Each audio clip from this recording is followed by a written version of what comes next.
আসসালামু আলাইকুম দর্শক, আপনাদের সকলকে আমন্ত্রণ জানাচ্ছি অন্য মঞ্চের আজকের আলোচনায়।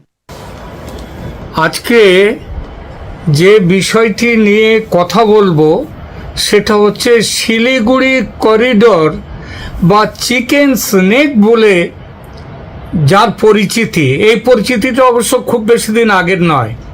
আপনারা মানে দিল্লির বিখ্যাত বা কুখ্যাত যেটাই বলুন না কেন, যে যার ভারত বিরোধী হিসেবে এবং কাশ্মীরের বিচ্ছিন্নতাবাদী আন্দোলনের অন্যতম জনক, বর্তমান জনকদের মধ্যে, এবং দিল্লিতে ওই সিএএ নিয়ে যে দাঙ্গানা যে হিংসাত্মক ঘটনা ঘটেছিল তার যে অন্যতম মস্তিষ্ক, তার নাম হচ্ছে শারজিল ইমাম। সেই শারজিল ইমাম একটা জায়গায় তিনি প্রথম, যেটার নাম শিলিগুড়ি করিডোর, সেইটার নাম তিনি প্রথম উচ্চারণ করেছিলেন চিকেন স্নেক হিসেবে। চিকেন স্নেক কেন? কারণ চিকেন স্নেক মানে মুরগির গলা। মুরগির নিচের দিক শরীরের গলার তুলনায় অনেকটা বড়, আবার মাথার দিকটাও বেশ কিছুটা বড় আছে, গলার মতো অত ছোট্ট নয়। তো তিনি বলেছিলেন ভারতের একটা এরকম মুরগির গলা আছে যেটা কেটে দিলে ভারতের একটা বড় অংশ বিচ্ছিন্ন হয়ে যাবে।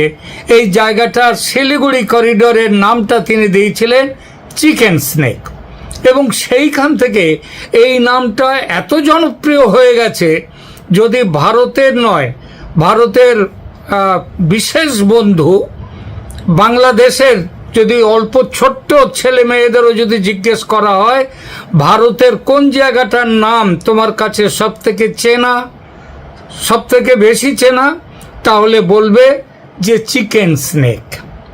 তো এই চিকেন স্নেক নিয়ে আজকের একটু ছোট্ট আলোচনা করব। আলোচনাটা এই জন্যেই, শারজিল ইমাম বলেছিলেন চিকেন স্নেকের চওড়া হচ্ছে, গলাটা চওড়া হচ্ছে মাত্র 22 কিলোমিটার, 20 থেকে 22 কিলোমিটার, কিছু কিছু জায়গা 22-এরও কম, 20 থেকে 22। এই গলাটা যদি কেটে দেয়া হয় তাহলে ভারতের পূর্ব উত্তরের 7 সিস্টার্স এবং সিকিম এবং তার সঙ্গে দার্জিলিং পর্যন্ত, শিলিগুড়ি দার্জিলিং, এরা সব বিচ্ছিন্ন হয়ে যাবে। মুরগির গলাটা কেবল কাটার দরকার। তো এই কাটাটাকে আবার জবাই করবার জন্য খুব ব্যস্ত হয়েছিলেন বাংলাদেশের হাসিনা উত্তর সরকার, মোহাম্মদ ইউনুস সরকার। সেই ইউনুস সরকারের তারা খুব এইটা নিয়ে হইচই করেছিল, ছবি আঁকার টাকা, এমনকি এই উত্তর পূর্বের রাজ্যগুলোকে ভারতের থেকে বার করে বাংলাদেশের সাথে জুড়ে নিয়ে একটা মানচিত্র তৈরি করে সেটা পাকিস্তানের যে সেনা অধ্যক্ষ যিনি এসেছিলেন তাকে দান পর্যন্ত করেছিলেন মোহাম্মদ ইউনুস। তারপর মোহাম্মদ ইউনুসের পরে তারেক রহমান এসছেন, এবং তাদেরও একটা চেষ্টা হচ্ছে চিকেন স্নেকটাকে কেটে ভারত থেকে উত্তর পূর্বের রাজ্যগুলোকে বিচ্ছিন্ন করে দেওয়া, তাহলে একটা ভালো রকম বদলা নেওয়া যাবে। বদলাটা বাংলাদেশের যত না তার থেকে বেশি পাকিস্তান এখনো ভুলতে পারেনি বাংলাদেশকে কেটে নেওয়াটা, পূর্ব পাকিস্তান থেকে কেটে নেওয়া। তো শারজিল ইমাম এই বিষয়ে যে কথাগুলো বলেছিলেন তার মধ্যে উনি যুক্ত করেছিলেন একটা কথা, সেটা হচ্ছে এই 20 থেকে 22 কিলোমিটার চওড়া এই গলাটা কেটে ফেলা খুব সহজ, আর সেই থেকে চারদিকে রটে গেছে চিকেন স্নেকের চওড়া হচ্ছে 20 থেকে 22 কিলোমিটার। লম্বা কত? দৈর্ঘ্যে 60 কিলোমিটার, কিন্তু চওড়া 20-22 কিলোমিটার, মানে যেটা খুবই সামান্য একটা দেশের পক্ষে। অতএব এটা কেটে দেওয়ার চেষ্টা হোক। এবং লোকের মাথায়ও ঢুকে গেছে চিকেন স্নেক লম্বা 60 কিলোমিটার, চওড়া 22 কিলোমিটার, 22-এরও কম। তো এই খবরের ওপরে আজকাল দেখতে পাচ্ছি ওয়েস্ট বেঙ্গল বলবো না, ইন্ডিয়ার, ভারতে পশ্চিমবঙ্গেরও আছে 2-4টে আছে, তারা এই চিকেন স্নেক নিয়ে একটা কথা বলছে, সেটা হচ্ছে চিকেন স্নেক নাকি 60 কিলোমিটার, এই 22 কিলোমিটার থেকে 42 কিলোমিটার চওড়া হয়ে গেছে, আর বাকি আছে এখনো 2 কিলোমিটার। এবং কিভাবে মানে 44 কিলোমিটার চওড়া করে নেওয়ার ব্যবস্থা করে ফেলেছে ভারত। 42 কিলোমিটার চওড়া ইতিমধ্যে হয়ে গেছে, আর 2 কিলোমিটার বাকি আছে। কিভাবে হলো চওড়া? চওড়া হলো, তাদের আগে প্রথম বলতো অনেকেই যে বাংলাদেশের রংপুরের ভেতরে ঢুকে গেছে ভারত, ঢুকে গিয়ে রংপুরের অংশ দখল করে নিয়ে 42 কিলোমিটার হয়ে গেছে। আজকাল আবার আরেকটা থিওরি এসছে। এই থিওরিটা হচ্ছে যে 22 কিলোমিটার আগে যে ছিল তার বাইরেও নাকি আরও কিছু জায়গা ছিল, সেগুলোকে বলা হয় বাফার্স ল্যান্ড বা নোম্যান্স ল্যান্ড। আবার অনেক সময় দেখা গেছে জঙ্গলের জায়গা, মানে সেই জায়গাগুলো নাকি এখন পরিষ্কার করার ফলে 22 কিলোমিটার 44 কিলোমিটার হয়ে গেছে, মানে 42 হয়েছে, আর 2 কিলোমিটার এখনও ফর্সা মানে সাফ করা হয়নি, ওটা করলে 44 কিলোমিটার হবে। তা এর মধ্যে নাকি 10 কিলোমিটার 10টা গাঁও হচ্ছে, 10টা গ্রাম হচ্ছে নাকি বাংলাদেশের দিকে যে চিকেন স্নেকের অংশ সেখানকার, সেই গ্রামগুলো নাকি বাংলাদেশিরা দখল করে নিয়ে ভারতের জায়গা এইটা দখল করে নিয়ে বসেছিল। ভারতের বিএসএফ এখন এই জায়গা দেখছে না, ভারত সরকার এই জায়গাটাকে তুলে দিয়েছে আর্মির কাছে, ভারতের সেনার কাছে, এবং সেনা নাকি জায়গাগুলো একেবারে খালি করে ফেলেছে, ফলে কিছু বেড়ে গেছে ওদিকে। আবার আরেকটা সাইড তো নেপাল চিকেন স্নেকের, এক সাইডে বাংলাদেশ, এক সাইডে নেপাল। নেপালের দিকেও নাকি অনেক জঙ্গল পাহাড়ি জায়গা ছিল, সেই জায়গাগুলোকে নাকি আর্মি একদম সমতল করে ফেলেছে, এবং সেখানটা রাস্তা তৈরি হচ্ছে, এর ফলে নাকি জায়গাটা বেড়েছে। আমি আজকে এই বিষয়টা নিয়ে গাঁজাখুরি অনেক রকম গল্প চলে, কিন্তু একটু সত্যিটার দিকে যদি একটু নজর দিয়ে দেখা যায় তাহলে বোঝা যায় যে সত্যিটা কি। প্রথম কথা, যে শিলিগুড়ি করিডর, আপনাদেরকে একটু মানচিত্রটা একটু দেখিয়ে নিই। এই যে একটা এখানে লেখাগুলো উল্টো পড়ে যাচ্ছে, ফলে আপনারা দেখতে অসুবিধা হবে, আমি সেই জন্য বলে দিচ্ছি। এই হচ্ছে চিকেন স্নেকের জায়গাটা, এই যে জায়গাটা, এইটা হচ্ছে চিকেন স্নেক।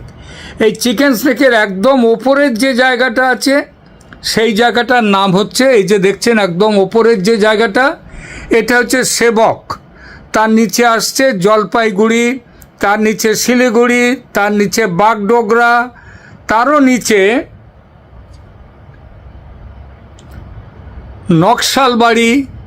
নকশালবাড়ি আছে, তারও নিচে ফাঁসি দেয়া, তার নিচে পানি ট্যাঙ্কি। এই যে জায়গাটা, এই জায়গাটা টোটাল ওপর থেকে নিচে অবধি এই জায়গাটার দৈর্ঘ্য হলো প্রায় 60 কিলোমিটার, কিন্তু চওড়াটা কি সব জায়গায় 22 কিলোমিটার বা 20 কিলোমিটার? একদম নয়। এটা কোনো ইউনিফর্ম জমা এইটা যে চওড়া তা নয়। দেখুন কোনটা কতটা চওড়া, দেখুন জলপাইগুড়ির দিক, আমি ওপর থেকে নিচের দিকে নামি, জলপাইগুড়ির দিকে সেবক থেকে জলপাইগুড়ি পর্যন্ত এই জায়গাটা হচ্ছে 35 থেকে 40 কিলোমিটার চওড়া। কতটা চওড়া? 35 থেকে 40 কিলোমিটার। আর এই জায়গাটা লম্বা কতটা? 12 কিলোমিটার। তারপরে আপনার বাগডোগরা থেকে শিলিগুড়ি এই অঞ্চলটা চওড়া কতটা? চিকেন স্নেকের চওড়াটা কতটা? 25 থেকে 30 কিলোমিটার। আর এর দৈর্ঘ্য সেটা কত? 10 কিলোমিটার। তারপরে আসছে সেবক থেকে বাগডোগরা থেকে শিলিগুড়ি এলাম, এবার শিলিগুড়ির যে পানি ট্যাঙ্কি সেখান থেকে ফাঁসি দেওয়া পর্যন্ত এটার চওড়া কতটা? 30 থেকে 35 কিলোমিটার। আর এটার দৈর্ঘ্য কতটা? 8 কিলোমিটার।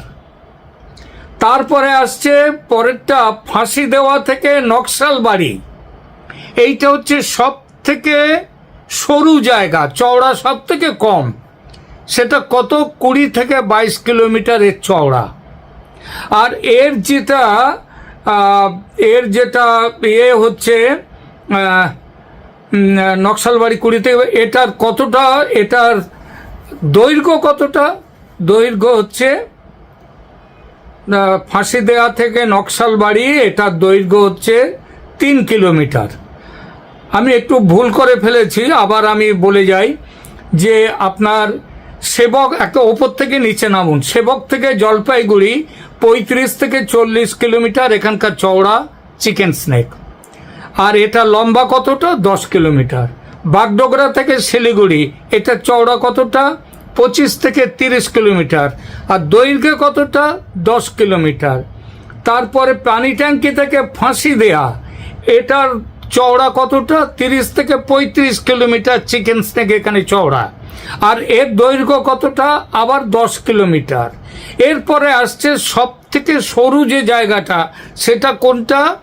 ফাঁসি দেয়া থেকে নকশালবাড়ি এটার কতটা চওড়া? 20 থেকে 22 কিলোমিটার। লম্বা কতটা?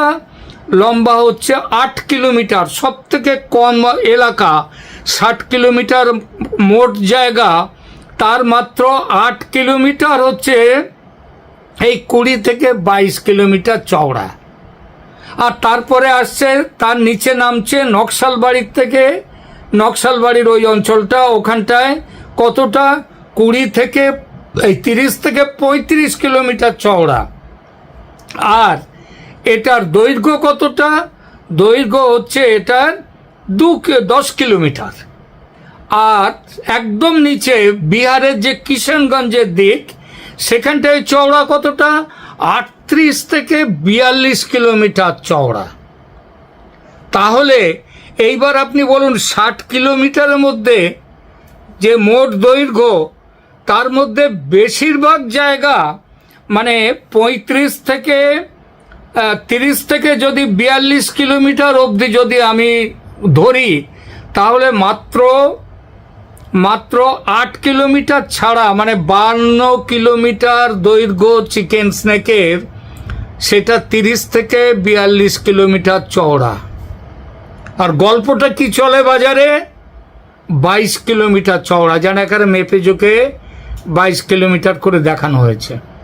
তো এই হচ্ছে গল্পটা।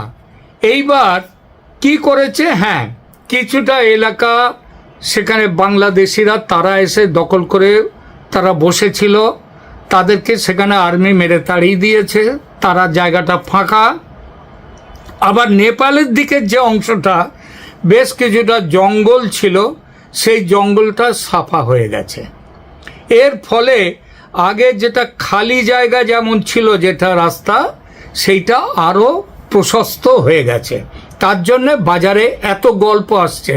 তাহলে কি দেখা গেল? দেখা গেল বাংলাদেশ থেকে 1 ইঞ্চি জমি ভারত নেয়নি। আবার ওদিকে নেপালের দিক থেকেও 1 ইঞ্চি জমি ভারত তার নিজের মধ্যে নেয়নি। না নিয়েও জায়গাটা ওই একটুখানি 8 কিলোমিটার বাদ দিয়ে বাকি 52 কিলোমিটার জায়গা, সেটা 30 থেকে 42 কিলোমিটার চওড়া হয়ে গেছে। আর এটা নিয়ে বিভিন্ন সব নানা রকমের গল্প বাজারে চলে আসছে, যে বাংলাদেশের অংশ দখল করে ফেলেছে রংপুরের। কেউ আবার বলছে নেপালের ভেতরে ঢুকে গেছে। নেপালের ভেতরে ঢুকে গেছে, নেপাল একটা কথা বলেছে যে নেপালের ভেতরে ঢুকে গেছে? একটাও কথা বলেনি। যেটা লিপুয়া লেক ইত্যাদি জায়গা নিয়ে যে কথাটা চলছে, সেটা পুরনো একটা বিবাদ চলছে। সেখানে নেপালের কিছু অংশে যেমন ভারত ঢুকে গেছে, ভারতের কিছু অংশে নেপাল ঢুকে আছে, সেটা এই এলাকাতে নয়।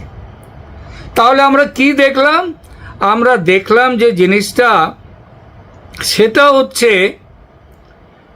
হচ্ছে যে ভারত একটিও গুলি না চালিয়ে, একটু ঝগড়া না করে, তার একটুখানি অংশ বাকি রেখে বাকি অংশ 32 থেকে 42 কিলোমিটার চওড়া হয়ে গেছে চিকেন স্নেকের। চিকেন স্নেক তার মানে এখন আর চিকেন স্নেক নেই। চিকেন স্নেক এখন এলিফ্যান্ট স্নেক হয়নি, কিন্তু চিকেনের নেক নয়, সেটা অন্য কিছুর, অন্তত এলিফ্যান্ট কিংবা এলিফ্যান্টের নেক হয়নি, কিন্তু সেটা বাঘের গলা হয়ে গেছে, কিংবা তার থেকেও বড় কোনো জীবের গলা হয়ে গেছে। তাহলে এইবার আপনি বলুন যে যারা এই ধরনের কথা বলছে, সে ভারতেরও অনেকে আছে। যেমন আমি একটা কথা বলছি, NMF, N for new Delhi, M for Mumbai, আর এফ ফর ফাদার। এই যে NFF নিউজ বলে একটি নিউজ সংস্থা, তারা এইটা দিয়ে যাচ্ছে।